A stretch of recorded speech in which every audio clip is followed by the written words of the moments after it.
साथियों नमस्कार। समस्त भारतवर्ष के होमगार्ड जवान, महिला जवान, नगर सैनिक जवान, समस्त होमगार्ड जवानों, महिला जवानों को हाथ जोड़ के प्रणाम। साथियों, इससे तो बड़ी हमें खुशी हो रही है। कई प्रदेशों से, राज्यों से, केंद्र शासित प्रदेशों से समाचार प्राप्त हो रहे हैं और रात को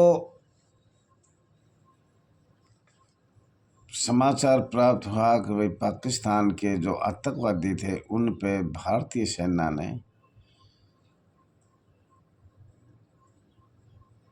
उजाड़ दिया, ख़त्म कर दिया। जितने भी जो थे 9 मिसाइल दागी थी 9 स्थानों पर। तो ये बड़ी खुशी है। आतंकवाद का कोई धर्म नहीं होता और उन पे कार्रवाई होना भी ज़रूरी था। कई सालों से हम इंतज़ार कर रहे थे और साथियों ये भी इंतज़ार कर रहे थे। जम्मू कश्मीर का मामला 335 से 370 एक झटके में समाप्त कर दिया और हमारा होमगार्ड, नगर सैनिक, स्वयंसेवक का मामला भी वही है और जब से ही है 1947 से, 1946 से। तो साथियों, हम भारत सरकार से all India home guard welfare association हाथ जोड़ के प्रार्थना करती है अब इन पे भी माननीय सबसे बड़ी पंचायत में पटल पे रखा जाए और संशोधन किया जाए। जो 1872 इंडिया ऑफ एक्ट लगाया हुआ है, 1872 एक, जिससे इस संस्था को स्वयंसेवक किया है। और ये तो हम शुरू से ही बता रहे हैं आप लोगों को। और भाई स्वयंसेवक कौन सी संस्था है? मानवता के हिसाब से भी हमें कोई रियायत नहीं मिल रही। हमारे जवान शहीद हो जाते हैं, अंगहीन हो जाते हैं, दर दर की ठोकर खा रहे हैं, बंधुआ मजदूर की तरह कार्य कर रहे हैं। वेतन का तो कोई अता पता नहीं, वार्षिक बजट का कोई अता पता नहीं। माननीय सीटीआई खा रही है, माननीय डीजी होमगार्ड खा रहा है या माननीय पुलिस वाला खा रहा है, कुछ नहीं पता। और हम तो ये चाहते हैं कि हमें ये पता चाहिए कि भाई स्वयंसेवकों को कितना वार्षिक बजट समस्त भारतवर्ष में प्राप्त हो रहा है या अलग अलग किस किस राज्यों में कितना प्राप्त हो रहा है। और ये हमने प्रश्न कई बार लिखा है भारत सरकार के पास, राज्य सरकार के पास, परंतु इसका कोई उत्तर प्राप्त नहीं हो रहा। ये तो वो हो रहा है जैसे माननीय पूर्व प्रधानमंत्री, शहीद प्रधानमंत्री राजीव गांधी ने कहा था यहाँ से 1 रुपया भेजते 15 पैसे मिलते हैं। वो वार्षिक बजट होमगार्ड, स्वयंसेवक, नगर सैनिक का है, जिसको आज तक किसी को नहीं पता कि भाई बजट कितना आया, कितना स्वयंसेवक को प्राप्त हो रहा है। या सभी बजट जो भी आ रहा है वो माननीय सीटीआई, माननीय होमगार्ड, डीजी होमगार्ड, माननीय पुलिस वालों के पास कितना जाता है। और ऐसा अंदाज़ा है कि हमें भी कुछ प्राप्त नहीं हो रहा, ऊपर ही वो पूरा हो जाता है। जब लास्ट में जिला कमांडेंट के पास जाता है तो वो भी कुछ ना कुछ करके ही नीचे वालों को देता है।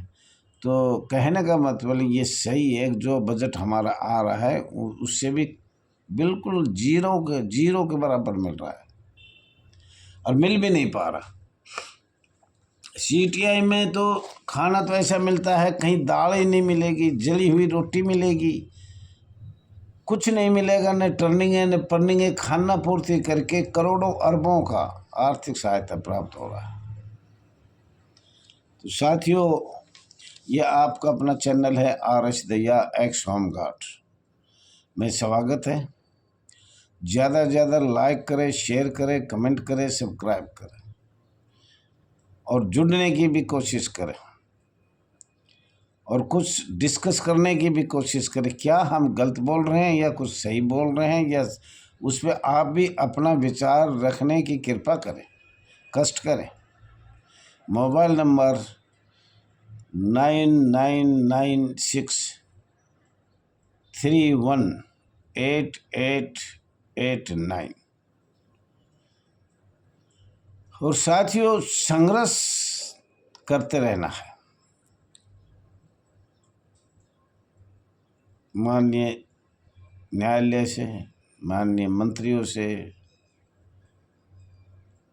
और संगठन से एकता का परिचय से और तन मन धन समय देखकर कामयाब बनाए। कुछ लोग सेवामुक्त है, उनको खास तौर पर कह रहा हूँ, उनकी 60 साल हो गई। कुछ लोग डिस्चार्ज हो गए, रिटायर हो गए, उनकी भी 60 साल होगी। तो उन लोगों को तो अब डर किस चीज़ का है? क्या आज भी आपको निकाल देंगे ये लोग? साथियों, जो वेलफेयर कटता है जवानों का और 20 साल नौकरी करके या 15-10 साल नौकरी करके उसको निकाल दिया जाता है, तो उसके बारे में हमने कई बार चर्चा किया। पर कोई भी अधिकारी किसी भी राज्य का, केंद्र शासित प्रदेश का, विंग बॉर्डर का इस पर कोई उत्तर नहीं देना चाहता।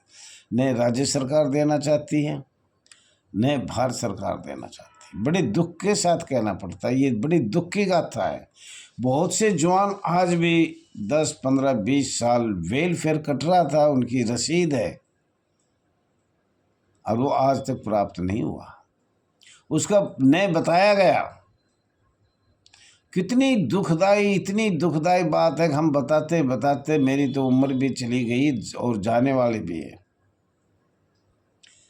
लेकिन सरकार और जिलाधिकारियों के तो जीरो भर भी दिल में नहीं है कि ये भी एक मानवता है, इंसान है, मानक है और इनको भी भारत के संविधान का अधिकार है, मौलिक अधिकार है, मानव अधिकार भी का भी अधिकार है। लेकिन वो अपने ही सोचते हैं कि बच्चे हमारे ही हैं और किसी के बच्चे हैं ही नहीं। और सब मानक जो होता है, मनुष्य जो होता है, मानवता जो होती है, इंसानियत जो होती है, जो सबको देख के चले। कुछ लोग आज भी ऐसे अधिकारी हैं 700-800 जिलों में, जो अपना ही पेट भरना चाहता है, अपने ही बच्चे को आगे बढ़ाना चाहता है और दुनिया पड़े बाहर में। तो साथियों, कुछ एकता के साथ और आर्थिक सहायता की भी मैं आपको बता रहा हूँ। All India home guard welfare association में आर्थिक सहायता की बहुत कमी है। एकता की संगठन भी नहीं है पूरे भारतवर्ष का, और किसी मंत्रियों का भी सहयोग नहीं है। ये आप लोग की ताकत है। आप जब एक जन समूह बनाओगे, उसमें हम सब लोग आएंगे और सिर्फ स्वयंसेवक शब्द पे अपने होमगार्ड नगर सैनिक की समस्याओं की, दुख की गाथा ही बताना चाहिए, सरकार को अवगत कराना चाहिए। बाकी अच्छा नहीं होता, किसी के बारे में कुछ भी कहना है वो नामुमकिन है। तो साथियों, आपको कल हम बता रहे थे DSC का प्रतीक चिन्ह रक्षा तथा सुरक्षा। ये आपकी स्टार्टिंग 1947 की बात है, जनवरी 1947। और आप एक एक तारीख देखो, होमगार्ड का जन्म कब हुआ, नगर सैनिक का जन्म कब हुआ, और ये सब एक कैसे मिलाई गई। 2 संस्था भारतवर्ष में थी, तीसरी स्वयंसेवक की थी। ये सब संस्था फिर एक कैसे बनाई गई? तो साथियों, DSC का प्रतीक चिन्ह लिखा हुआ है, आप निकाल सकते हो ना, हम भेज देंगे। रक्षा तथा सुरक्षा। तो रक्षा तथा सुरक्षा, रक्षा का अर्थ क्या है? बचाव करना। और सुरक्षा का अर्थ है खतरों से मुक्त रहना।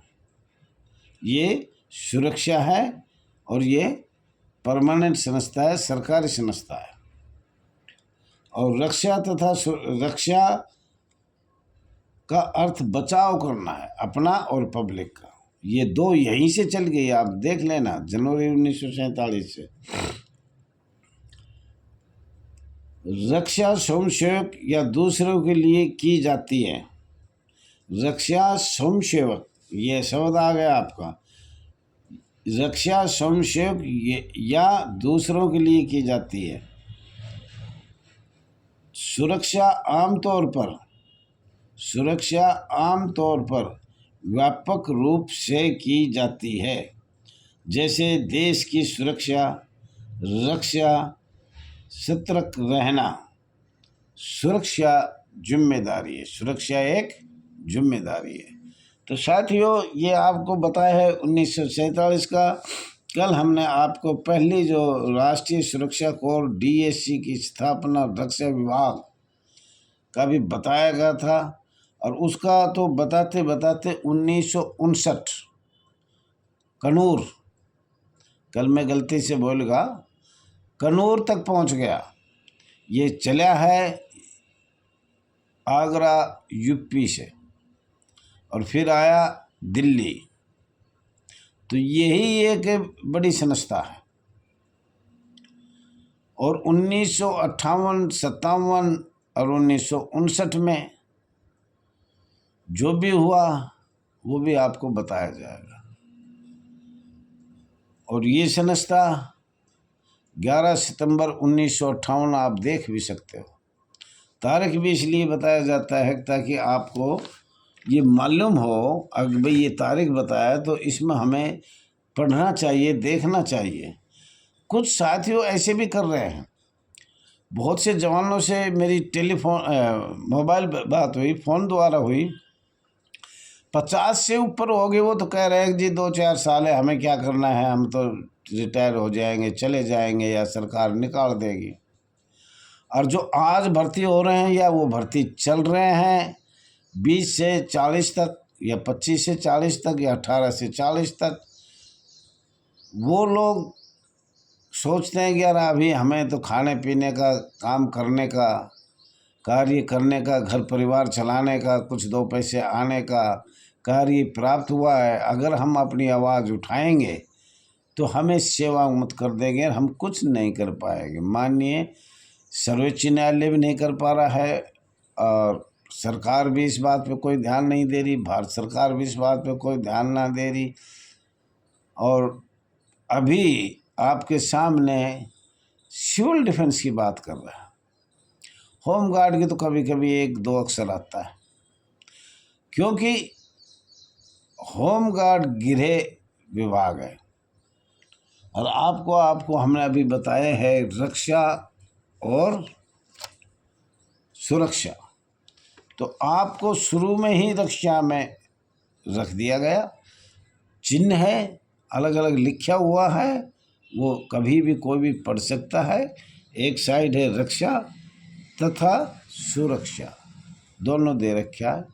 और ये जहाँ तक मेरा विचार है, जनवरी में तो Lord Mountbatten, Akhil Bharatiya Congress, British सरकार ने जो भी रूल बनाए, वो 47 के राजपत्र भी आप देख सकते हैं। और हमें आपको भेजा भी है। धन्यवाद साथियों, आपका समय हो गया हमारा, क्षमा चाहते हैं। मुझे आशा है कि आप ध्यानपूर्वक सुनोगे।